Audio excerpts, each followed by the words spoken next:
pra eu sair desse lugar, né, de juntar, tipo, 10 milhões pra começar a faturar 10 milhões num mês, porra, foi um salto gigantesco. Aí eu tive que estudar bastante, aí eu tive que começar a entender como é que funcionava as coisas, daí eu entendi como é que funcionava o mercado financeiro, daí eu comecei a abrir empresas dentro do mercado financeiro, daí comecei a abrir algumas empresas que são SaaS, né, Software as a Service, aí abri empresa de varejo. Então eu fui abrindo um monte dessas empresas, essa foi a etapa do meio. O que fez de diferença, na verdade? Porque isso aqui eu tenho que mostrar, porque senão fica parecendo, né, não, Raul, foi lá e criou o YouTube, daí o YouTube dava todo o dinheiro. Então eu mostrei pra vocês que antes do YouTube ter nem 10 mil seguidores, 20 mil seguidores, eu já tinha um dinheiro. Quem tem canal aí, pode comentar se dá pra você investir 300 mil no ano, tendo um canal do YouTube com 20 mil seguidores. Então o que que acontecia aqui? Eu trabalhava nesses lugares todos, e uma coisa que virou a chave pra mim foi começar a colocar pessoas pra fazer aquelas coisas que antes eu ia largando. Então, quando eu vi como é que funcionava a empresa, em vez de eu abandonar um projeto, por exemplo, eu tinha o conhecimento científico, ainda é meu esse site, deixa eu mostrar pra vocês. Olha, vou mostrar uma coisa que eu nunca mostrei aqui na internet. Que isso, tá abrindo muita coisa. O site fica dentro do R7, esse aqui, ó, conhecimentocientifico.r7.com. Não tem mais muita coisa aqui, mas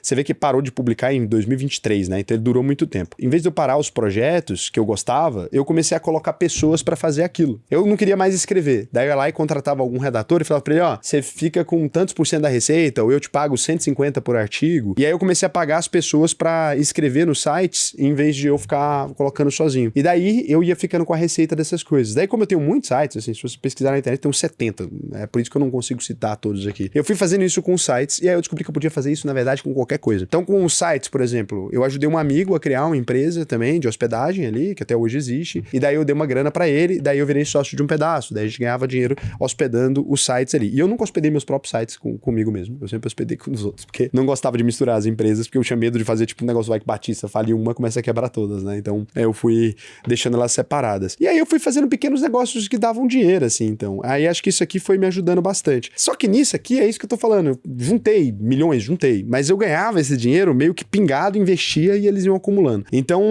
pra eu sair desse lugar, né, de juntar, tipo, 10 milhões pra começar a faturar 10 milhões num mês, porra, foi um salto gigantesco. Aí eu tive que estudar bastante, aí eu tive que começar a entender como é que funcionava as coisas, daí eu entendi como é que funcionava o mercado financeiro, daí eu comecei a abrir empresas dentro do mercado financeiro, daí comecei a abrir algumas empresas que são SaaS, né, Software as a Service, aí abri empresa de varejo. Então eu fui abrindo um monte dessas empresas, essa foi a etapa do meio, onde eu ganhava muito dinheiro já, mas eu administrava muitos negócios. Então, todo o meu tempo era usado em algum negócio que estava dando problema, etc. Aí eu comecei a vender os negócios.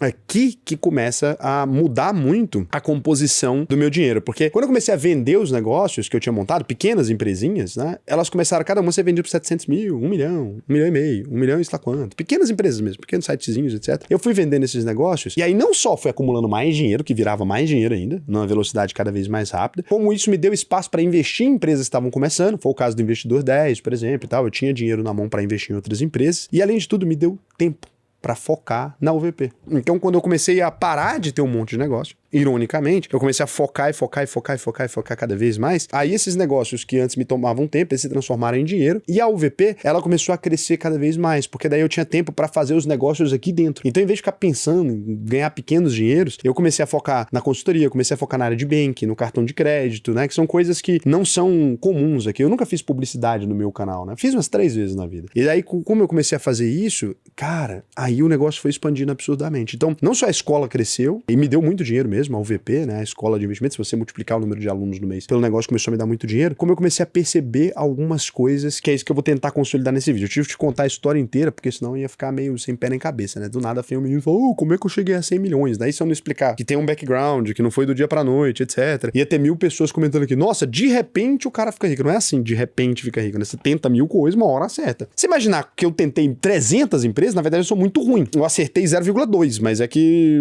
de muitas tentativas. Então, quando eu comecei a pensar no empreendimento e construir um negócio não mais para poder ganhar um dinheirinho, mas pensando no longo prazo, onde queria chegar esse negócio, eu acho que foi a grande questão. Acho que a maioria das pessoas, e de verdade, eu acho mesmo, a maioria das pessoas, elas têm um talento para empreender, elas têm um talento para pensar numa ideia boa e colocar ela em prática. Elas não têm um talento para cuidar dessa coisa, porque desenvolver desenvolver algo todos os dias é muito mais chato do que começar projetos novos. Eu sentava no computador, eu começava e tal, e eu ficava super engajado durante 15 dias no meu negócio novo, né? Agora, na hora que vinha essa etapa do cuidado, de treinar alguém, de ensinar como aquilo era feito, daí eu falava, é melhor fazer eu mesmo. Eu vou demorar 2, 3 minutos pra fazer eu mesmo. Se eu tiver que ensinar alguém, eu vou demorar meia hora. Aí, quando eu consegui quebrar essa barreira e consegui ensinar as pessoas, eu percebi que a pessoa ficava muito feliz com ter chegado naquele lugar que era onde eu tinha chegado lá atrás, e eu ficava muito feliz porque agora eu não tinha mais o que fazer. Aí eu comecei a dar sociedade dessas coisas pra algumas pessoas. Então, eu ensinava uma pessoa, olha, você faz isso aqui e você fica com 10% da empresa. E daí a pessoa, beleza. Aí eu dava ali um pedaço da empresa, a pessoa tocava o negócio junto comigo, e eu percebi que aquele negócio ia sendo melhor administrado. Porque aquela pessoa, ela tocava tudo da vida dela, dependia daquilo, e a minha eu tinha tempo pra ir pra outros lugares. Então, acho que a grande questão foi aprender a delegar, mas não do jeito que os coaches de internet explicam, mas muito mais no sentido de ter paciência pra ensinar. E quando eu também abri mão um pouco da minha arrogância, porque como eu tinha feito as coisas muito rápido, eu achava sempre que eu era mais esperto, né? Daí quando eu diminuí isso e parei, pô, não sou tão mais esperto que as pessoas, eu só tava no lugar certo, na hora certa e tal. Quando eu comecei a entender isso também, eu comecei a ter paciência pra aprender também, porque no geral eu tava sempre querendo fazer antes de entender tudo. Daí eu comecei a ter um pouco mais de paciência pra teoria. Aí quando eu me voltei pra teoria, estudar mesmo, como são administradas as empresas, o livrozinho do cara da Netflix e tal. Raul, mas aquilo lá tá cheio de mentiras. Sim, mas essas mentiras, elas são importantes. É a mentira que eu precisava ouvir. Aí quando eu fui entender como é que foi feita a Valve, como foi feita a Netflix, quando eu comecei a ler a história da Apple, e quando eu comecei a ler as histórias dos fracassos também, né? Quando eu li a história do Gurgel, do porquê que ele fracassou, quando eu li como que o Luiz César, que não é uma história de fracasso, tem até a história, eu conversando com ele aqui, como que ele tinha construído o Pactual e como que ele tinha perdido o Pactual, eu fui entender que eu era muito mais parecido com a galera que quebrava do que com a galera que dava certo. E daí eu comecei a tentar arrumar essas arestas, né? Essas coisas que estavam erradas ali. E o grande diferencial, de fato, era escolher, treinar e reconhecer boas pessoas. Daí eu dediquei minha vida, então,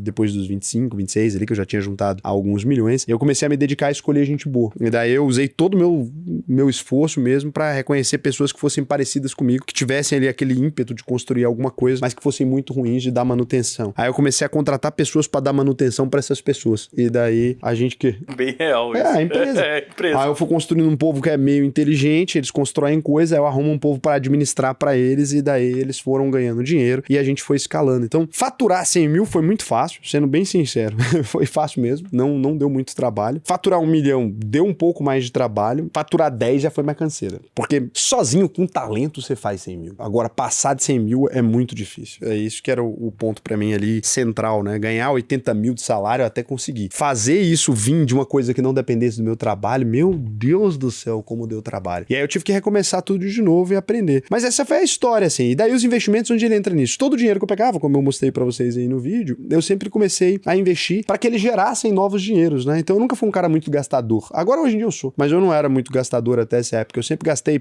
5% do que eu ganhava. Acho que hoje em dia é a mesma coisa, mas é porque hoje em dia eu ganho muito e 5% é bastante. Mas eu gastava, tipo assim, uns 5% daquilo que eu ganhava e o restante eu sempre investia ali. Lógico que isso é uma condição de quem ganha dinheiro demais desde muito jovem, né? Mas foi assim, sendo curioso, tendo vontade e fazendo as coisas e nunca me preocupando se dava certo ou se dava errado. Quando as pessoas comentavam no meu site, se você ler, vai estar lá os comentários que eu não sabia escrever, e era verdade, porque eu era um adolescente, eu escrevia mal. E aí, normalmente, eu sempre comentava agradecendo. Eu falava, vou tentar fazer diferente da próxima. Não tinha corretor e não tinha IA. Mas teve vários projetos que você, então, abandonou e não colocou a maioria. Foco. Exato. E tem outros vários projetos que deixaram várias pessoas ricas, que são projetos que eu comecei. Eu ia te perguntar isso. Você pensa sobre isso? Tipo, se você tivesse apostado em outro projeto, talvez você chegaria num lugar tem. parecido. Existem, eu não vou falar aqui para não levar crédito de empresas que existem, mas existem 5 empresas que são muito grandes que eu tava na fundação. São 5 empresas do Brasil hoje, 5 empresas muito grandes que eu tava no processo de fundação. E eu nunca falei o nome de outros projetos que eu participei, nem de lugares que eu trabalhei, eu não falo, pra não ficar levando crédito de coisa que foi construída por muita gente, que eu só tive uma fatia ali, né? É que a UVP, de fato, eu fundei e toquei ela até agora, mas os outros projetos eu não falo, tanto é que eu nunca falei desses projetos aqui, porque tem pessoas que estão associadas a esse projeto aqui, que também fizeram muito por eles, né? Então, por isso que eu não gosto de levar o crédito e ficar falando, que eu fundei e tal. É verdade que eu criei conhecimento científico, é verdade também que eu criei vários outros projetos que dão muito dinheiro hoje pra muita gente, mas que eu saí também. E é verdade que eu saí na hora errada, que eu não tive paciência de tocar até o final. Então, acho que eu não tenho mérito nenhum por ter feito um negócio e ter largado antes de dar certo. Acho que não é mérito isso. E uma dica mais prática pra quem talvez tá nessa mesma situação sua. Essa dica é prática. Se você já chegou num lugar onde você começou a fundar coisas, comece a procurar pessoas que são boas de cuidar. Porque fundador nunca é melhor pra cuidar. Mas eu digo no sentido de você olhou pra UVP e falou, cara, é isso aqui e vamos. Foi quando você olhou e viu aonde dava pra chegar? Não, eu queria fazer um banco desde sempre, desde todos os projetos. Só que eu achava que dava pra comprar um banco. Eu nunca pensei em construir um. Então a UVP é o caminho que eu enxerguei que dava pra gente fazer uma diferença. E é verdade mesmo. Eu já tinha ganhado bastante dinheiro. Então dava pra fazer uma diferença na vida das pessoas com o conhecimento que eu já tinha, em vez de eu ter que esperar ficar pronto e tal. Então acho que esse foi o caminho. Eu sempre subi tudo, eu nunca tive vergonha de nada. Até hoje é assim. Vocês já me viram um vídeo aqui que eu subi de óculos lá na Croácia, que eu tô olho todo fudido. Ou igual esses dias que eu gravei de ressaca. Então, no geral, eu nunca me preocupei com fazer, né? As pessoas, no geral, que criticam é porque não fazem. Você só pode criticar porque você não faz. Quem faz, não fica criticando quem faz também. Então, no geral, quem te critica são pessoas que não são muito úteis. Pode ficar tranquilo. Então, você vai receber comentário negativo, você vai receber coisa porque essas pessoas não têm coragem de fazer. Então, elas precisam falar alguma coisa. E daí eu subi todos esses projetos sem nunca me preocupar se estava bom o suficiente, etc. E aí, as pessoas mais perfeccionistas que eu conheci, estão trabalhando para alguém que não é tão perfeccionista assim, que acreditou que valia a pena começar, né? Não que seja demérito, acho que tá tudo bem, mas se você não tiver coragem de começar, você nunca vai conseguir. E se você já tá ganhando uma grana acima de R$4.500 por mês e quer aprender a investir, o que eu vou te recomendar? Acesse aí alvp.com.br, clica aqui no botão Faça a sua análise de perfil, preencha o questionário até o final. Se você for aprovado, né, aqui para participar da UVP, você vai assistir suas aulas comigo, que para mim vai ser um prazer te ensinar a investir no Brasil e no mundo inteiro. Só se você ganha mais de R$4.500 por mês. Se você ganha menos, não adianta. Por quê? Porque a UVP te dá acesso a uma plataforma exclusiva de investimentos, né? Com investimentos que só são oferecidos para clientes que têm mais de 10 milhões de reais. A gente é hoje também a consultoria top 1 do Brasil, vinculada ao maior banco de investimentos da América Latina, que é o BTG Pactual. Então a gente tem lá geopolítica, formação de investimentos mesmo. A gente já formou mais de 50 mil pessoas. Só de placas de alunos nossos que se tornaram milionários, a gente entregou mais de 1.000. E como é que você sabe que a UVP funciona num mundo de tanta ferramenta gerada, de tanta coisa gerada a partir do nada? A certeza que você tem é que se você concluir a UVP até o final, pode fazer todas as aulas gratuitamente. Chegou ao final, você não aprendeu a investir, a gente devolve 100% do seu dinheiro. Pode pesquisar, Reclame Aqui, Juros Brasil, se fosse mentira, a gente não estaria aqui. Por quê? Porque você simplesmente poderia fazer a UVP e falar, Raul, eu não aprendi a investir e pegar o dinheiro de volta, ou se a gente não te devolver, você me processa. Ganhou de graça R$10.000, investimento melhor que isso não tem, né? E você vai perceber, se você buscar pela UVP, que a gente nunca teve nenhum processo. Só quem processa a gente é corretora safada, porque perde dinheiro com as coisas que a gente ensina. Então eu recomendo que você vá lá e faça o seu cadastro. Se você for aprovado, não é todo mundo que é aprovado, vai ser um prazer para mim te ensinar a investir aí.